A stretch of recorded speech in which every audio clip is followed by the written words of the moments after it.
Boogie House. Chapter 6. Read by the author. Later, I fished my shoes from the mudroom and trekked over to the Boogie House.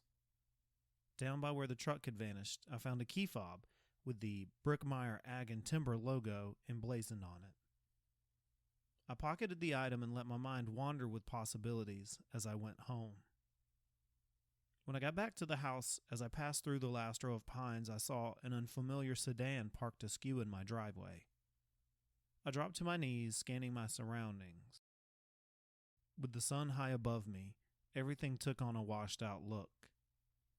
I crept forward in the ditch and kept watch until a tall black woman emerged from the vehicle and leaned against the driver's side door. I arched up out of the hole and approached slowly. "Hello, Miss Laveau," I called as I crossed the road. I could barely speak, my heart was beating so fast. "Hey there, Rolson McKane," she said. "What you doing jumping in and out of the ditches? Playing army? I could see you clean across the road." "It's a long story," I managed. "Being careful these days, that's all." "At least you're on foot." I searched for something conciliatory to say. It's terrible what happened. I know it doesn't mean much, but I'll do what I can." Her eyes had focused not on me, but on the copse of trees just behind my right shoulder. Thinking of what she might be looking for gave me an uneasy feeling. She said, "Come on now, invite me inside. This damn leg of mine is just about to drive me crazy."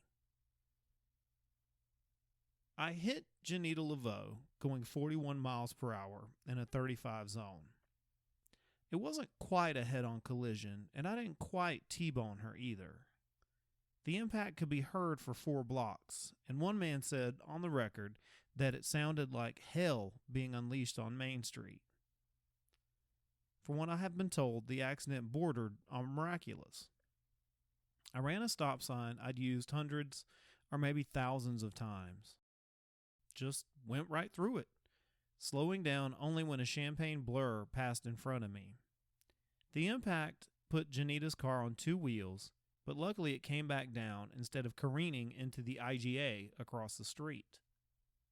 The tires held, according to witnesses, and while momentum carried my Buick across the road and into the empty grocery store lot, Janita's caddy lingered magically on 2 wheels for a few seconds, balancing between disaster and safety before deciding to come down on the side of safety. I wouldn't know. I was blacked out entirely. Couldn't have passed a sobriety test if mere consciousness were the only requirement. They say drunks survive wrecks because they're drunk. Sober people tense up and break bones. I guess that's true. I don't want to put the theory to a test again, but I escaped with a bloodied nose and some odd little cuts on my arms and face. Oh, and one hell of a hangover. So sore the next morning I could barely move when Deuce came and got me from jail. But I survived. Janita survived. I got arrested, but that seemed all right somehow. Janita Laveau sat for a good while on my dusty couch, hands pressed on her lap, lips clenched, staring at the empty bottles littering my coffee table like oversized chess pieces. I sat across from her in the exact spot the detective had occupied earlier. She spent the first half hour painting a portrait of her son in broad, genial strokes. I had seen Emmett around town once or twice when he was much younger, and several times more recently. Always alone, always unsmiling. He had spent a few years elsewhere and had returned to work, quote, "a real job," as Janita put it. He'd been an artsy type, like the hipster kids down at Savannah College of Art and Design. He never quite lived up to his potential. He went right to hanging drywall until he could get a teaching certificate. "He seemed like a wonderful person," I said when she was done. "It's a custom for people to give glory to the dead," she said, wincing at her own words, "but in this case everything I could say about my Emmett is true. He was an angel of this world, wouldn't hurt another person even if it was deserved. He was a quiet, gentle boy. He grew into a quiet, gentle man. Nobody who knew him would want him hurt, not for any reason. He'd never gotten into so much as a fist fight in school. I hope they find out who did this, I said. She gave me a penetrating look and continued. The image I still have of him is one where he's just learning how to play the guitar. Just 10 or 11 years old, balancing that big acoustic on his knees. The way his legs dangled from the chair he sat in made him look like a ventriloquist dummy. But he learned quick, and he loved to play, could sit down and strum for hours without looking up. If he hadn't been so interested in everything, he might have become a famous guitar player, something like that. I guess. I don't know. My mind feels so cloudy right now. I hate to ask this, Mrs. Laveau, but why didn't you go to the authorities yourself? In your own words, he'd been gone for some time. She dabbed at her eyes with a handkerchief pulled from her purse. My son was a rambling soul, never could get tied down too long. This was the longest he'd spent in the junction. He'd been saving money, like always, so he could travel around, do something else for a while. I see. He didn't come home for a few days, and I didn't worry at first because I knew how he could be. So I just washed his clothes and put them in his room, folded them up and smelled them, smelling him, and then put them away. You just don't ever know sometimes, Mr. McKane, the last time you're going to see someone. I had a brief flash of that myself recently, you understand. I did. I'm sorry, I said impotently. For everything, especially what I could have controlled. Never thought being careless would hurt anybody but myself, ma'am. I was wrong, and I'll be reminded of that night for the rest of my life. Wasn't my time to go, she said finally, confidently. Do you believe in fate, Rolson McKane? I don't know that I do. I heard you've been lobbying for them to take it easy on me. I hope that's why you're out here this afternoon, to shed some light on a topic that's got me worried and confused. No offense. Janita peered over my shoulder, focusing maybe on the yard through the blinds and maybe nothing at all. There was always the woods. They loomed over everything now, literally and metaphorically. And I was continuously thinking of them. I suspect that Janita Laveau thought of them now quite a bit herself. The way he died, she said, that was no accident. No, it wasn't. His life was taken from him. That's not what I mean. Of course he had no control over that. What is obvious is that somebody had it out for him, and they took it out on him. What I'd like to find out, what I must find out, is what in the world somebody would want in doing that to him. I understand that, I said. It'd be different if it was some kind of accident, if he got sick or fell off a roof or tried to break up a robbery. Even if he took his own life, it would be different from the way it happened. Better or worse, I don't know. I keep thinking about that. Would that change my opinion on how it ended up? Would I be more at peace? But I can't. It's just one of those things that your mind works up to keep you from going slap damn crazy. This time, I hold her gaze firmly. It won't change a thing, I can promise. But it was no accident, and it wasn't no coincidence that you found him either. You realize what that would mean if it was just a coincidence? I shook my head, but she kept on talking. It'd mean the universe was random, that nothing means anything, and I don't want to live in a world like that. I'm a believer in fate. Uh-huh, I said. What I'm getting at is maybe you were pulled into my orbit for a reason, like a planet from some other place in the solar system. I don't like you much, but if you was meant to help me and you get carted off to jail, then you can't help me find my son's killer. Now can you? What if that was fate too? I asked.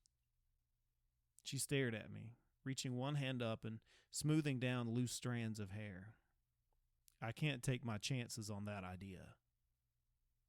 Wait a second, I said. You come in here asking me to help you. I'm not asking you to help me. I am telling you, requiring you to help me. And I get what in return for this? She leaned back. You get your life back. Maybe. Maybe this fate thing is true and you'll get some, I don't know, spiritual reward. And you should be hoping for that most of all, peace of mind or something close to it. I don't mean to squabble, Mrs. Laveau, but something is broken in you, son, and I believe you know that. You're off balance.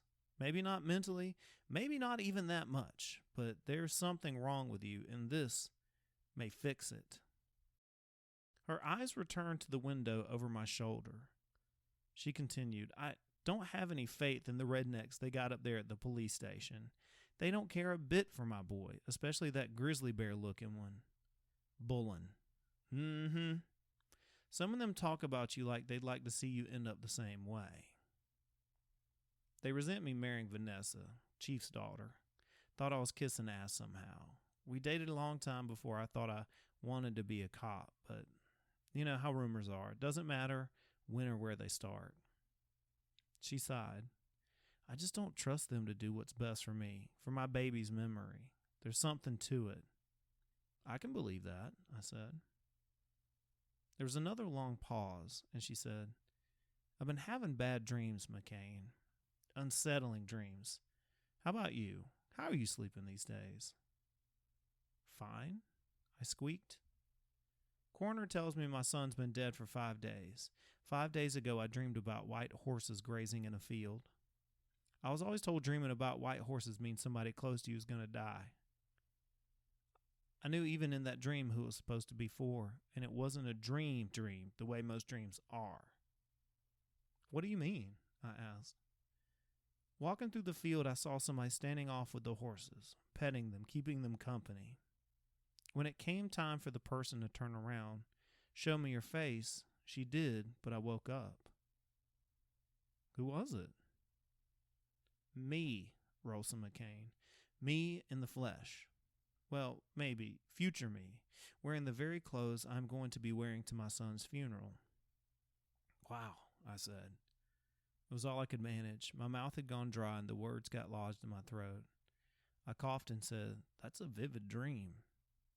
It was, and it wasn't. That's what I'm trying to tell you. Now, the clothes I was going to wear, I haven't put them on in years. I haven't even really thought about them since buying them. But I know for a fact I'm going to press them and wear them for the funeral. So your dream helped you decide what to wear? I don't know. That's why dreams do matter. You understand? I'll never know whether I chose to wear those clothes or if I was bound to wear them anyway, if the whole thing was out of my hands. All because of a dream. I nodded. I've been thinking about dreams lately myself. She smiled knowingly. Dreams are powerful things. But they aren't reality, Miss Laveau. I sounded like I was trying to convince myself. The woman shook her head, disappointed in me. Just because you're not awake doesn't mean it isn't real. I don't know, Janita. I've got to think about this. What's there to think about? She glanced at the empty liquor bottles. What else is burning up your schedule? You need to look for a probation officer? There a highway needs garbage picked up? I'm trying to clear everything out. I'm no longer a cop. This is my opportunity to have a clean break from the force. Well, you're just about there. After you help me, you can have that clean break. You can pack up and get the hell out of this town and never see me again. But for the time being, you need to be a cop again.